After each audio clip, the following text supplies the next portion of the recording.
Morning, this is the House Appropriations Committee. It is Wednesday, March 18th, 2026. It is a little after 8:45 in the morning, and we are going to hear another bill that we had hoped to hear yesterday, but we got behind, and so we appreciate everybody's flexibility in hearing it this morning. Instead, so this is H 861, an act relating to establishing an Americans with Disabilities Act coordinator. And what we will do is we'll have Katie from Ledge Council talk about it, and then we will have Chris Roop from Blaine Fiscal tell us about it, and then the sponsor of the bill and reporter of the bill, Elizabeth Burrows, Representative Burrows, will come up and talk to us a little bit about it as well. So that's how we're going to work. And so Katie, come on up. Good morning. Again. Also mentioned that I have an amendment, but let's hear the bill first. Okay. Committee amendment if we want to go. You need to plug in, are you good? I'm Beginning committee of the hopping day. this morning, so I might take all the city. Do it while you can. I know.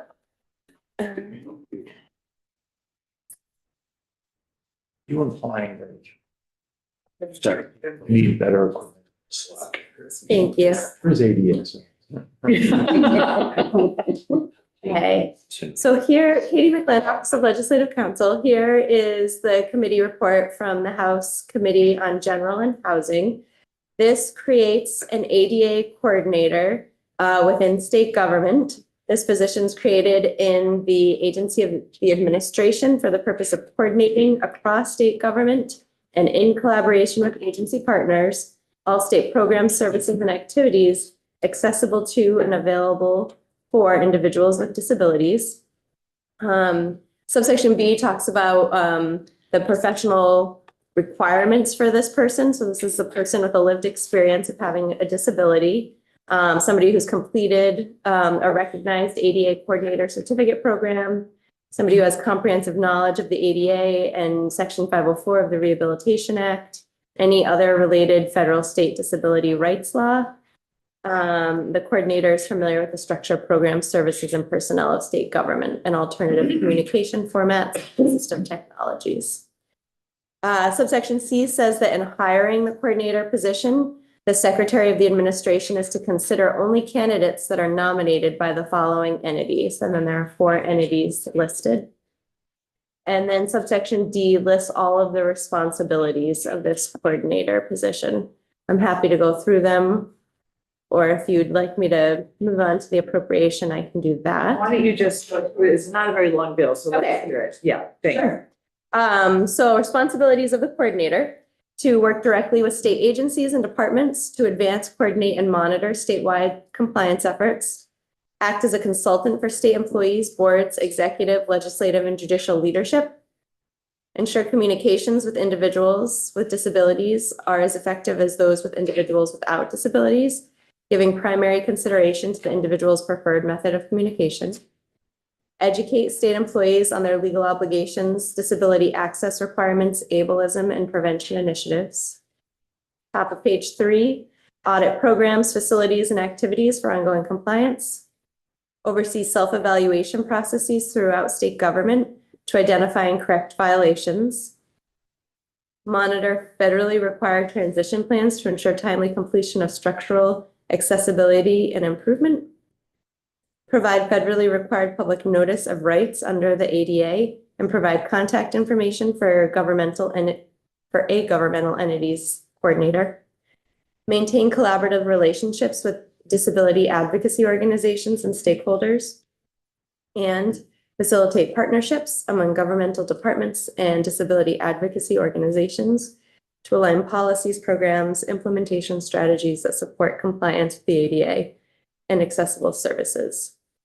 This position is to have the administrative, legal, and technical support of the Agency of the Administration. And then in section 2, there is a fiscal year 27 appropriation from the general fund of $150,000 to establish the ADA coordinator position. Obviously, this is a one-time appropriation, but to have a continuation of this position in the future, there would be an ongoing expense. Takes effect July 1/26. So if you could sit there, I want to have Chris come up, and then after that, I want you to go back to the amendment. I want to tell people about that too. So, Chris, join the party. Good morning, everyone. Just for joint fiscal, I think this fiscal note might be even shorter than the one I presented on that other bill yesterday.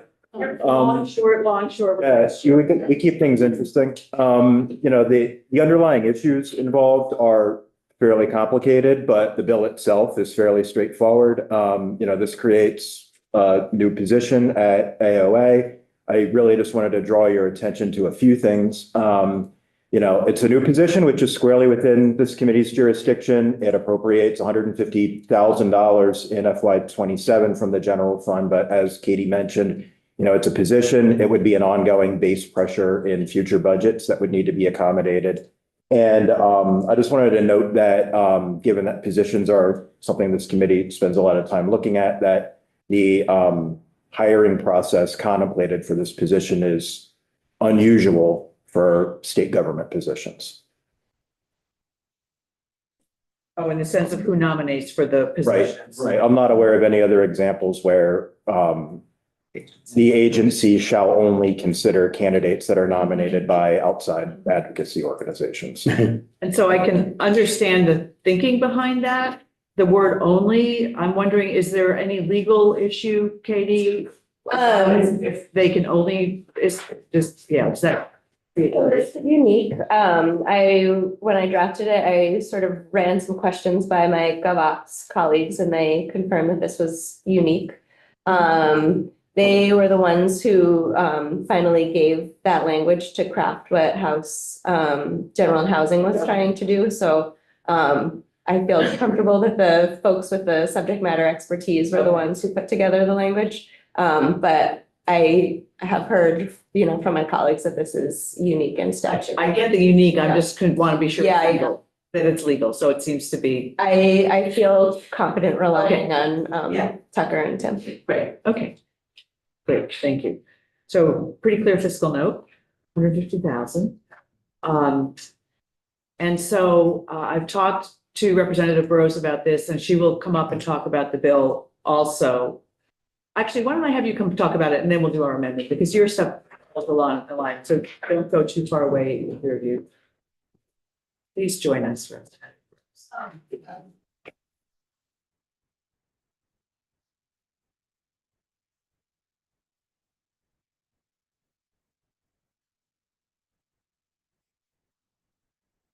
Morning, everybody. introduce yourself for the record and tell us about this. For the record, my name is Representative Elizabeth Burrows, and I represent Windsor 1, which is Heartland, West Windsor, and Windsor. I didn't want to just redo my floor speech, so I'm going to just give you my very quick pitch. Vermont has since around 2013 been out of compliance on many different levels out of compliance with the ADA on many different levels. I say 2013 because that's the last time the Vermont state law was updated to reflect adherence to the updates to the Americans with Disabilities Act. So current state law applies only back to 2013. Okay, a few data points. More than 1/4 of all Vermonters, which is about 150,000, more than 150,000 Vermonters have at least one disability. 60% of the Human Rights Commission cases, or just about 60% of the Human Rights Commission cases, are related to disability discrimination. Approximately 59% of adults with a mobility disability and 65% with a co-disability in Vermont earn less than $25,000 a year, which means that they are reliant on state agencies for supports. And those supports may be covered across several different agencies without coordination or consistent understanding of the ADA. For example, human resources applies to employment, and BGS covers building accessibility. Agency of Transportation covers transportation issues. And then meanwhile, other agencies cover other services. And there is no coordination among those things. And that is actually was the original impetus for the ADA having come to life in the first place. A statewide coordinator at a high level of authority creates a permanent and authoritative voice for that 1/4 of our state's population, which is left out of decisions that directly affect them. Us, I should say. A statewide coordinator would create a hub for consistent ADA training and procedures at all state agencies and municipalities, which could in turn avoid costly lawsuits. It creates the ability to locate grants, including federal accessibility grants that we are not currently accessing. Those could also be accessed by municipalities for compliance and for upgrades. It creates a way for municipalities of any size to grow capacity to address disability by pooling and coordinating resources on a larger scale, which saves municipalities time and money. It saves money through efficiencies within state government by coordinating programs between and among state agencies. It saves money through lawsuit avoidance from non-adherence. It helps municipalities prioritize how to address complaints. It prevents complaints for state agencies and municipalities through prioritized planning. It educates all level of governance on ableism, which also saves money. It creates a level of accountability where none currently exists today. It provides advisory resources and capacity for the legislature. And it could provide guidance on digital access and adherence to new federal rules that are currently in effect. But because of the way that our Agency of Digital Services is structured, it's not necessarily, ADS doesn't necessarily have a plan that covers accessibility of the whole state website. Think about ADS. It's not just responsibility. Yeah. It Doesn't have, yeah. So thank you. That is, That's good to have some data and some numbers and all of that. Any questions from committee, John? Just real quick, so when new rules or guidelines are created through the Americans with Disabilities Act, who receives that information in terms of the state currently? Right now, this is the whole point, is right now we don't have one centralized place. And another problem is that so the federal law requires that any entity, a municipality or a department with 50 employees or more must have an ADA coordinator position. We don't have an overall entity that coordinates all of that training or all of the information dissemination. That is actually individually interpreted. And that may be a position, or it may be an add-on for like an HR person. So it gets interpreted differently by each area. Just kind of, because when the information is created, updates on things, they're going to send it to someone or someone's. Is that how it's currently used? Does AOT get notice? If they have AGS separately, is that how that? if they have a designated, If they have someone. if they have someone, then that's who it would get. Yeah. Thank you. Wayne and then Dave? Since I was commissioner back in the 2000s, and we dealt with ADA there. Did you take testimony from different agencies to find out the differences between them. So with Fish and Wildlife, we had to have ADA even for some of our wildlife management access areas. We even had a program for disabled people to go moose hunting, right, where we had that set up, right? So we've been dealing with it for years. And I'm suggesting that there's a lot of variability amongst the agencies in terms of what they need to do for ADA. We're all responsible for it. And with the federal money that we have and with the audits and things we get, we were audited for ADA things too. So I'm just skeptical whether a coordinator position would be able to look across all agencies, find all the different things that each of the individuals are doing. I don't know that we would need that and beyond what we were already doing. Two things. One is, yes, there are some departments that are doing a stellar job and understand the reason for the ADA and why it's important to create autonomy. It's a baseline for autonomy, but not every agency does or department does do a great job. That's number one. And number two, one of the things that's required of the federal law is an inventory. And a statewide ADA coordinator it's supposed to be a self-evaluation or self-inventory of departments. And a statewide ADA coordinator could ensure that those self-evaluations are consistent. Because it's hard to self-evaluate, especially if you don't have a thorough knowledge or understanding of what you're actually evaluating for. And I would imagine that they should be handling things differently. And so Fish and Wildlife are dealing with something different than BGS is.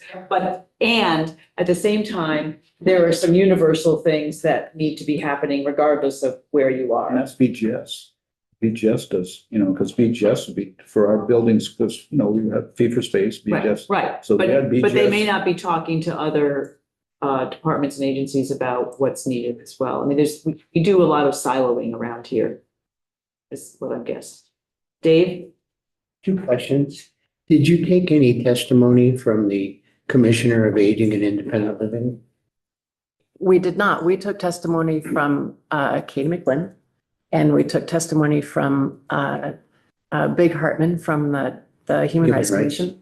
And then we also took testimony from Kim Ray, who previously worked at the Vermont Center for Independent Living, who's also a community member and a person with longstanding personal experience. And that's who. Just curious. Be curious there. Would this position have the authority to be responsible for ADA compliance across state government?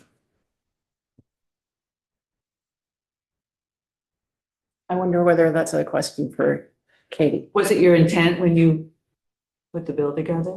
That the coordinator that office itself would be responsible for other offices. Does it have any authority to say, hey, guys, your webpage isn't in compliance? Here's a place to Yes. go to get the standards. Yeah, that's the idea.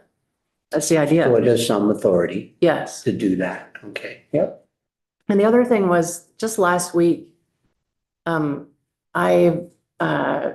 students at Dartmouth put together a presentation on affordable housing in the Upper Valley where I live.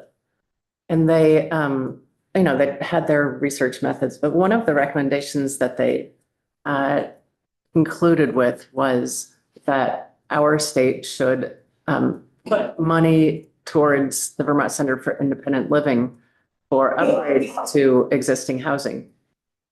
And I'm thinking, as a member of House General and Housing, well, we already have that in VHIP. And then I thought, VHIP hasn't been able to administer that pool of money because they don't have definitions of how it should be administered, but we also have BCIL. Wouldn't it have been great to have had a person who could have said in the drafting of that provision, you guys ought to work together on how this works out. And if we had had an ADA coordinator, we could have done that, had that kind of overarching view that could have helped us. Just a quick follow-up. Dave? Who would this position report to? What was that? Secretary of Administration. Secretary of Administration. Thank you. That's where the Office of Racial Equity also reports into, so this makes sense that that would be. If you had a question. Well, first a comment, I actually was surprised to learn that we did not have this position in state government. That kind of coordination seems pretty basic, a basic need. I'm wondering what you know about what other states do. Does this position exist in a lot of other places?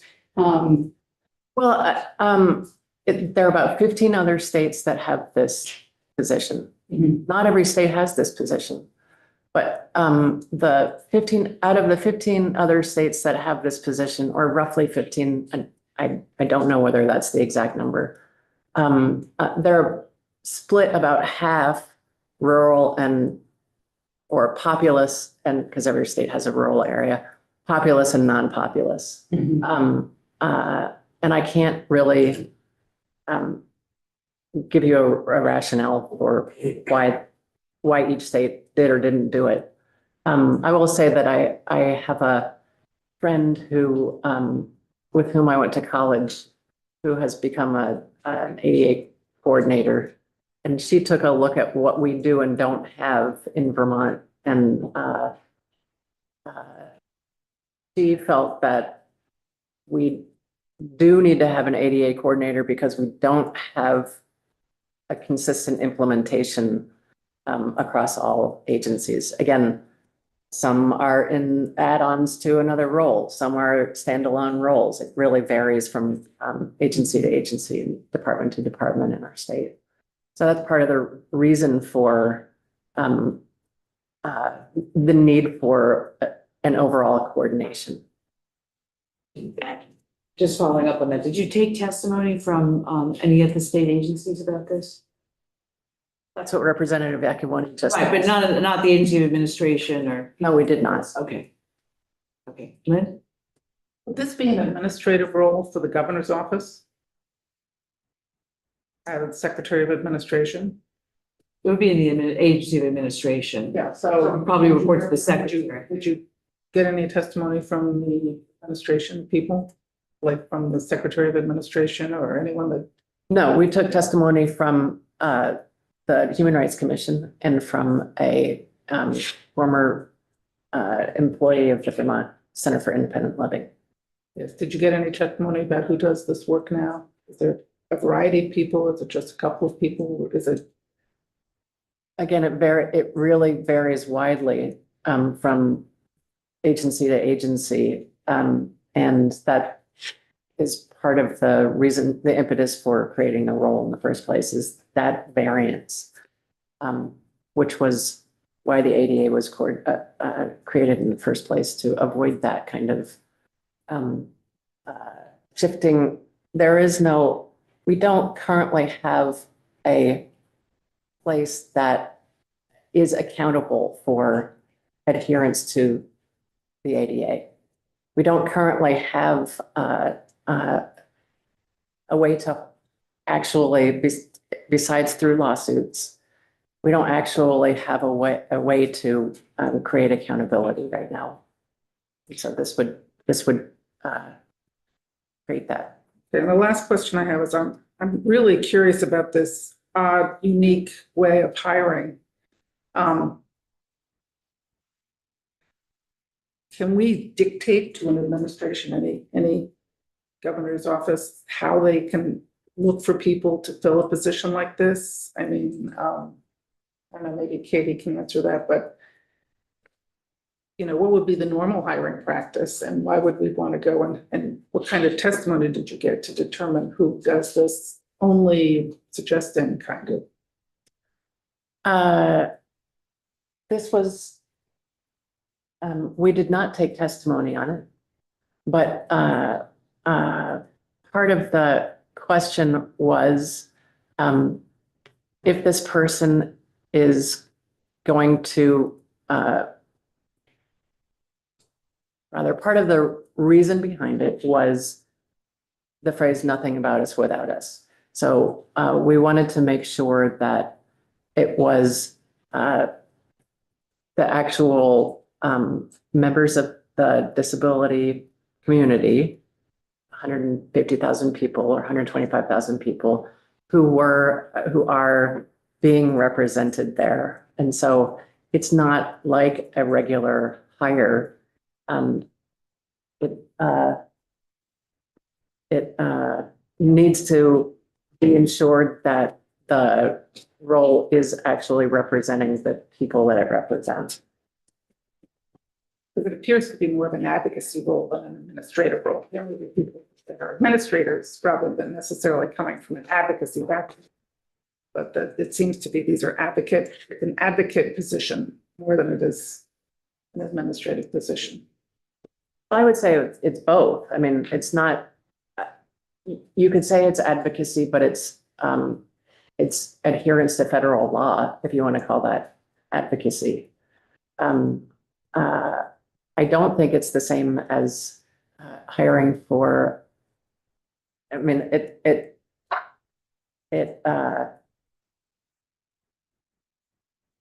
should be a role that advocates for adherence, but it also is a role that represents a group of people. And so that process has to walk a certain line. It's not that the suggested groups that are to be consulted do the actual hiring. They won't have the final say in who gets hired. They just get to kind of help vet the candidates for the role.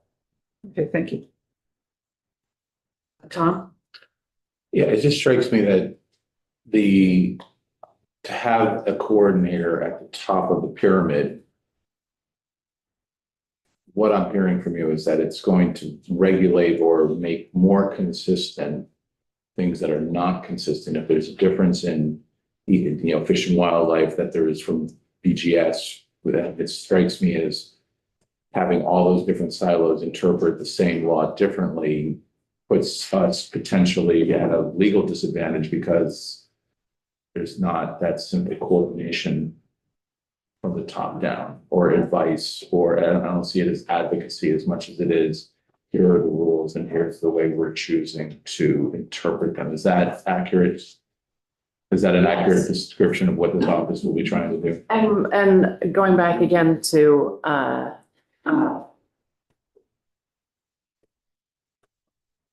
one of the roles of, this is going to be a touchy subject that I'm about to enter into, but one of the roles for this would be addressing ableism. And ableism isn't always overt, but it is prevalent, and it can affect the degree to which adherence to federal law is prioritized. It can affect the way that law is interpreted.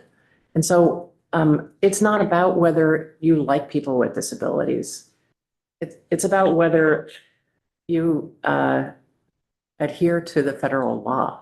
And Could you define ableism for us so we all understand the correct definition, please? yep, it is bias regarding people with disabilities. So it may look different to different people.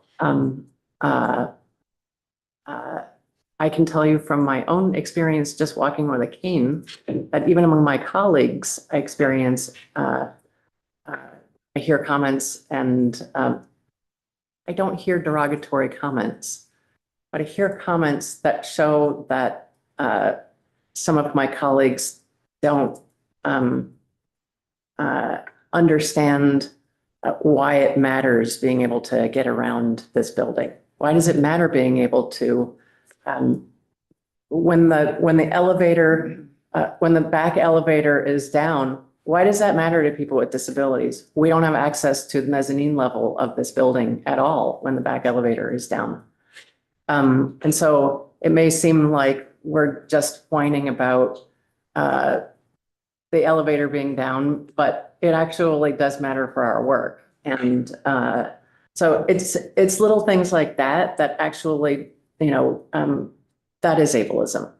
That is brushing off something that's valid as being So minimizing the issue. minimizing the issue. Okay, And all right. it's from a, it's access, it's equal access.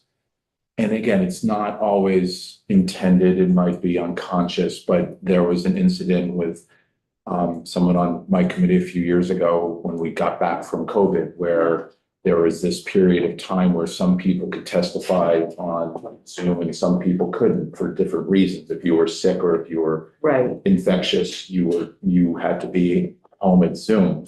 right. But that same thing didn't extend, that same allowance didn't exist to somebody who had difficulty walking when we didn't shovel the driveways. No one thought to shovel the driveway so they were safe enough for someone with a disability to get into the building. Right. And and then the rules did not, so there was a member of the committee who was not allowed to vote because they could not have access to the same accommodations or the same, it just is, it's conscious, it can be conscious and derogatory, or it could be unconscious. And I don't think about it in terms of making sure that everyone has access. It's also about, really, the ADA creates a base level of autonomy. It's really about autonomy. These accommodations are not add-ons, they're not luxuries. They are there to create autonomy. We shouldn't necessarily have to ask for ways to get inside the building. We shouldn't have to ask for how do I interact with this committee if I can't get into the committee room? Or how am I supposed to go to the doctor's office when the actual doorway is too narrow for a wheelchair to get inside? Like, I may seem like I'm making a big deal about wanting to get inside the doctor's office, but actually it's about autonomy, and it should be a right, and it should be not something that I have to make a big deal about. I should have the same ability to get inside the doctor's office as everybody else. Thank you. This has been very helpful and interesting. If you want to stay there for a second or not, doesn't matter. But Katie, we have an amendment that I'd like to have Katie go over. Okay, we're running late already. Go ahead, Mike. I just want to quickly say that I appreciate what you're bringing here. And this could apply to any of us in a second. Yes. I have a neighbor who went to Hawaii for their 20th wedding anniversary and broke her spine body surfing. It happened to any of us in a second. Yes. Life can change in an instant, and we all have to go. You have to go? Yeah. Okay. Okay. Yeah, I thought it was gonna be a lot more complicated. Are you? On this one, the miscellaneous bill, it should be. Oh, this is very- miscellaneous. Yeah, Okay. yeah, very simple. Bye, Martin. This is sweet. Mike, the thing is about that yes, it can change in a second. And also disability is the only demographic or state where it's both permanent and temporary, which is why all of these facets of the ADA should be adhered to anyway, so that if you're in a temporary state, you should still be able to do all these things. You shouldn't have to ask for extra. You should still be able to get to the mezzanine. Yep. Yeah. Yeah, exactly. Wayne? And I empathize completely. I have family members that are disabled. And over through time, there's been some that have been and haven't been. And I know all about that, but the issue here is more about coordinator across all state agencies. We're obligated, state agencies are obligated under the ADA to do these things. And I believe they're doing those. So did you take testimony from the agencies to get an idea of the broad suite of compliance with ADA that the agencies are doing and how they're doing it? Did you take that kind of testimony? I have answered that.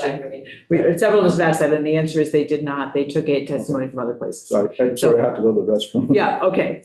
So, what I would like to do, and I'm sorry, Rep. Burrows already knows that I'm going to be doing this, is, I have asked Katie for an amendment to take the money out and send it to the Senate. 'Cause I would like this to get over to the Senate. The whole thing is going to be dependent upon the money, obviously. But I think we need to move it along. This may come up at the committee of conference with this committee, at the end of the session. But we don't know that we have the money at this point, but rather than have the bill die on our wall, I would like to get it over the Senate so that we keep it in play.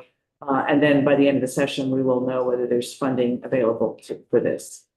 So Katie, is that what's up here is our. That's your amendment, yeah. Brief amendment. So this, if you remember when we just walked through the bill, sections 2 and 3, 2 is the appropriation, 3 was the effective date. So this amendment strikes out sections 2 and 3 and replaces it with just this section 2.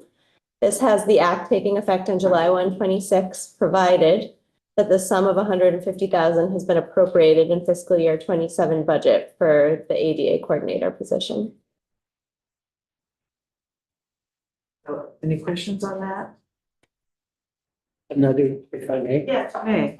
I have mixed feelings on this, not because it's not important, it just approaches. I was wondering, part of me said, well, we could ask the Secretary of Administration to find a position in the position pool out of the whatever 8,000 positions and the funding and redirect it here. Then a part of me said, maybe this should go. And I know these words won't set well with you, Elizabeth, I appreciate it. Maybe it should go to government operations to find out what's the best way of doing this in government. Somebody needs to hear from aging commissioner, they need to hear from the secretary. There's a lot that has not yet been done around this. Yeah. Now, so in the end, we pass this without the money, it comes at the end of the year. I have no confidence any of those. It could happen in the Senate where It goes to kind of conversation happens. Yeah. I feel like I'm passing a bill that's incomplete to the Senate. Won't be the first time, won't be the last time. Yeah. So I can acquiesce. Okay, so I'm going to suggest that we maybe not vote right now. And I maybe do a little more talking about how this can proceed. At the end of the day, if we can get this over to the Senate, I would like to do that. And maybe they can take a little more testimony over there. We're running up against the deadline with Friday to get things out of this body. And so that's what I'm concerned about. So this was kind of the way to do that. We're not committing the money, but we want to keep moving the bill along. I appreciate that. Yeah, so that's where I am with it. Okay. So thank you very much, all of you, for coming in. More to come on this one. We'll let you know, and we'll take it up later.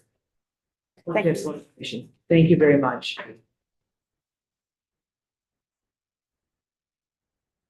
Okay. See, so next up, not what I thought it was, but here we are. Eric, you up next for us? Okay. We are going to hear 9:37, a walkthrough of miscellaneous judiciary procedures. And the chair of House Judiciary has trusted this to Eric, so we'll go with that. Thank you, I appreciate that. Is fiscal note for this also, or? It's not a fiscal note, Madam Chair, but I can speak verbally to go back. Okay, that sounds just fine. Thank you. So there will be one coming for Ways and Means.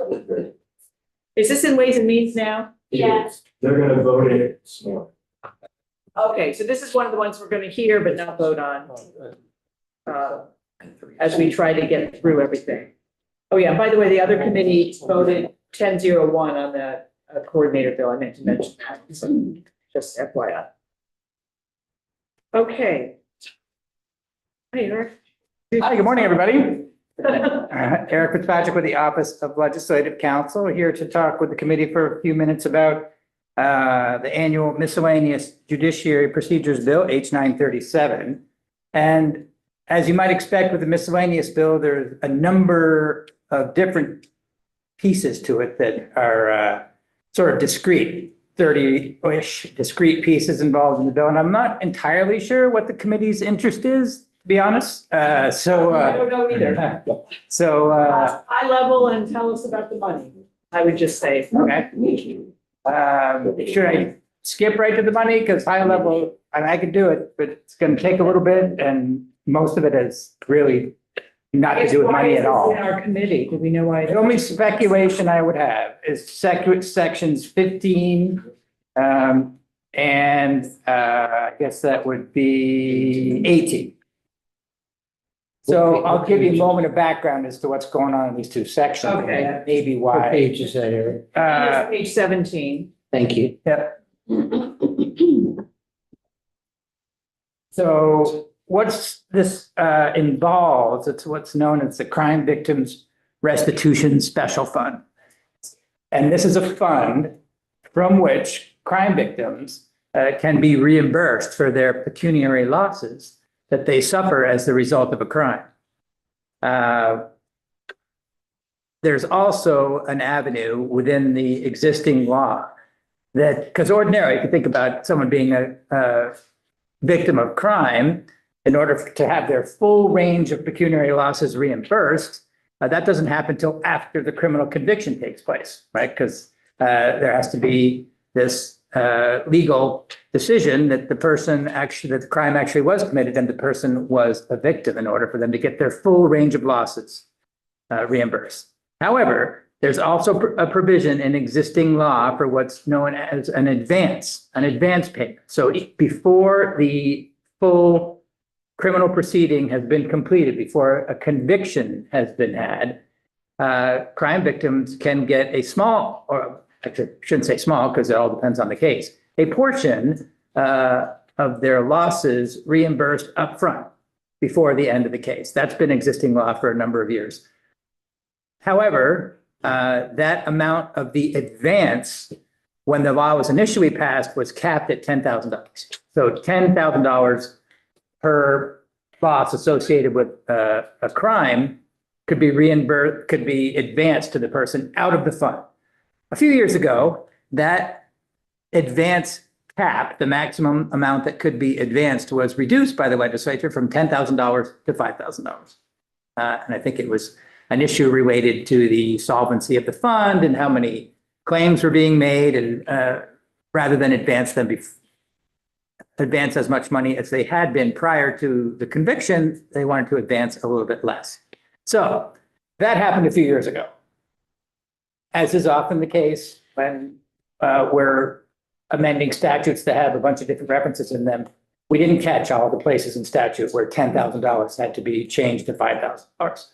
So that's all this is, purely technical. It's something that was a law that was passed a few years ago, but we didn't. And so it's in practice, that's already existed, that the $10,000 cap has been reduced to $5,000 ever since the change was made. But there's a few other places in statute where we didn't make a corresponding conforming change to reduce the 10K to 5K. So that's what's going on in the miscellaneous judiciary bill, sections 15. You'll see there's two places in section 15 where the $10,000 cap is reduced to 5. Well, actually 3 places, just subdivision 2. Right, because that's that may be why it's in Ways and Means right now. Yeah, I think it is. Yep. And there's a connection to a fee issue, a small fee issue as well. And the other one is Section 18, which is another example of the, money. yep, thank you. And you'll see again, it's just another correction of $10,000 being changed to $5,000. I have it on line 16, 17, I guess. And I think, as far as I know, I could certainly give the committee a high-level walkthrough of the rest of the miscellaneous bill if you're interested. But thank you for the offer. Don't go away, though. Yeah. I've got Mike, Lynn, Wayne, and I do want to have Chris mention whatever he needs to mention for the fiscal note. Go ahead. I want to move to approve. Let's wait till we hear the rest of it, but thank you, yes. No, we actually don't have possession of the bill, so we can't do that. This is part of our hearing all the bills. We can come back and just in 45 minutes vote a whole lot of bills. But yeah, just real quick, Yeah, I remember discussion about this restitution fund. yep. What's the source of that? There's a number of different sources, like some appropriations are made, but also I just happen to have pulled that up,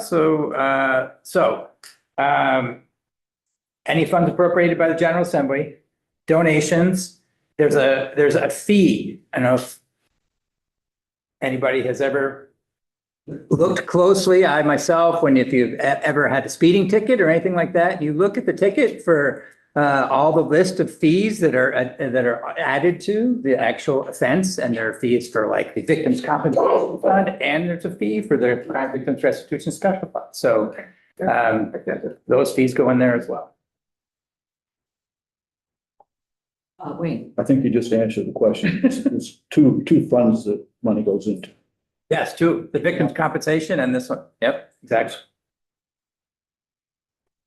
Chris, tell us about this. It's even shorter than the last fiscal. It is. Mine will be verbal, right now. Fiscal fiscal, there actually will be a very brief one paragraph fiscal note that my colleague Logan is drafting for Ways and Means. As for this committee's jurisdiction, I have nothing to add to what the council said. There's really no impact of aligning those statutory provisions to the current practice around the restitution fund. And that's why the House Clerk sent it here. Why it was sent to Ways and Means is due to one really small provision in section 2 that has to do with automatically reinstating suspended driver's licenses.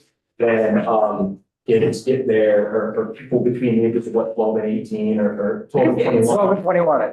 Yeah. Colloquially, when kids are using fake ID, underage drinking, there's a series of violations there, one of which is a license suspension. This provision would automatically reinstate that after various time periods. By making that automatic, it means a $96 license reinstatement fee would not be paid to DMV. And Logan estimates, based on the number of people involved, that this would be an impact to the T fund of like the ballpark of about $8,000 of foregone revenue, which in the scope of a $320+ million fund is. Right.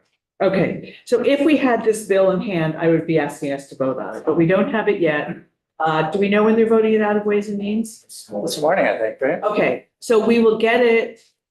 It's Wednesday. We're on the floor this afternoon. It'll come to us this afternoon, I'm guessing, and then so we could vote on it this afternoon. I'm gonna try to get us voting out as many bills with no money as we possibly can. So I have this handy little list that Autumn is organized, so we have a lot. Yellow means no, we've heard it, but no vote yet. So we do have a few of those. There's a total of 19 or 20 bills that we have to get out of this committee by Friday. And a lot of them, at one point, I'm going to set aside 45 minutes and we'll just wing through a whole bunch of them.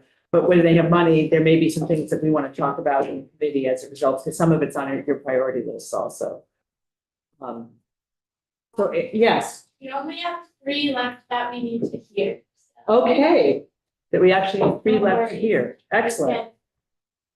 Yeah, so we're working on that, and I'm in close touch with the chair of Ways and Means about when they are voting their bills out. There may be 1 or 2 bills that they're not going to vote out until Friday morning, so it'll be on the floor, it'll get referred to us, and we will have to vote them out right away Friday, which is why I want us to hear them ahead of time, so we aren't hearing them for the first time Friday at 9:35 and then trying to vote them out. So giving us all a little bit of time for that. So we're working on that. So Busy week. it's a very busy. Yeah, for sure. So thank you, Eric. Appreciate it. Absolutely happy to help. Any other questions? Let me know for sure. Yep, we will do so. All right. Good to see you, Eric. Yes, you too. Thank you. Okay. So committee, let us take a little head schedule now. That was good. We'll take a break and we'll do a little bit of committee discussion on the budget. It's not going to take an hour. Unless you all have a lot of things you want to say. So it may not take an hour. And then we're going to hear a bill that's ultimately the plan is to put the language from that, the appropriate language from that into the budget. So we wouldn't actually vote out the bill. We'd it would be part of the budget, that Medicaid, this is the transfer of Medicaid school-based services. It's going to go to DEVA. Yeah, the Age of Human Services, where they can administer it more effectively, and there's still a part for AOE. It's not canceling a program or anything, it's just, sort of transfer. So that's going to go probably in the budget. And then this afternoon, Douglas Farnham is coming with a disaster recovery proposals to support some of the Northeast Kingdom towns that were hit by the flooding that FEMA has refused to support the state of Vermont in. So you'll hear some of that as well. So, and another bill. Oh, Teresa Chairwood will be in this afternoon, I think, to finish up with the money piece of the homelessness prevention bill that we heard yesterday. So we'll get that. So there'll be time to continue working on your budgets if you have language that you need to be doing, or you need to dig deeper into some of the things, within your priorities.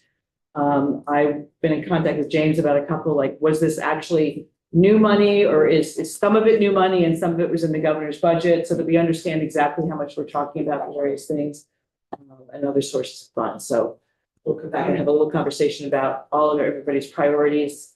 James will have the list completed of what everybody did. It's anonymized, so your names are not on it, but we'll take a look and just have a chance to sort of review that and make comments and see what we are all seeing and observing that. That's not posted, that's going to be for us.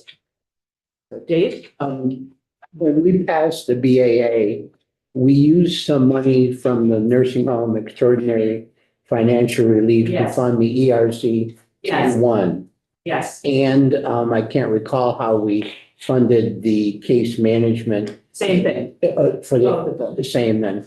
I don't think, as I recall, looking at the list, I'm not sure if those made any of the priority lists. They may have, and I overlooked them, but I don't know where they are in the process. Special They place have for to be in those? this budget if we funded them. That was Yeah. when we did that. So that we'll make sure that that's, I just- it was on some of our priority lists, and others didn't remember that we did it, or, whatever. Thank you. So So we got it. Yep. that's gonna have to be done, taken care of on the budget. So, Thank you. okay, so let's take a break.